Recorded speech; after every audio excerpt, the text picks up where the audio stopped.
राज्यात आता एक नवं विधेयक मांडण्यात आलं आहे। महाराष्ट्र धर्म स्वातंत्र्य विधेयक 2026 आज विधानसभेत सादर करण्यात आलं।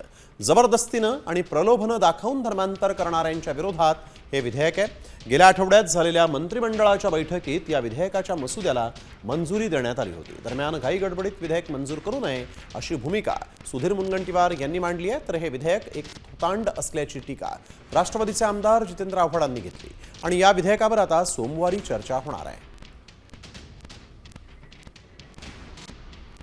धर्मात बळजबरीने धर्मांतर करण्याच्या घटना मागील काही वर्षांमध्ये दिसून आलेल्या आहेत, ज्यामुळे सार्वजनिक सुव्यवस्थेत अडथळा निर्माण होतो व सामाजिक सलोखा बिघडतो। त्याकरिता महोदय सन 2026 विधानसभा विधेयक क्रमांक 20 महाराष्ट्र धर्म स्वातंत्र्य विधेयक 2026 मांडण्यास मला सभागृहाची अनुमती मिळावी। महाराष्ट्राचं क्रांतिकारी बिल आहे। देशाच्या अस्मितेला अध्यक्ष महाराज योग्य न्याय देणारं बिल आहे। फक्त विनंती माझी एवढीच आहे, हे घाईघाईने मंजूर न करता डिटेल चर्चेला येऊ द्या।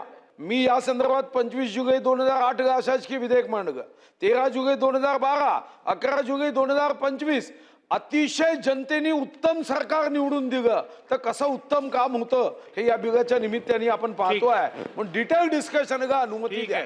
या देशामध्ये तुमच्या संविधानामुळे तुम्हाला धार्मिक स्वातंत्र्य आहे हे संविधानात लिहिलेलं आहे ना। तुम्ही काय नवीन संविधान लिहिणार की काय? हे थोतांड आहे सगळं। राज्य व्यवस्था जेव्हा कोलमडायला लागते, राज्य व्यवस्था जेव्हा अडचणीत येते, तेव्हा धर्माचा आधार घ्यायचा, ही राजकारणातली एक नवीन लाईन आहे।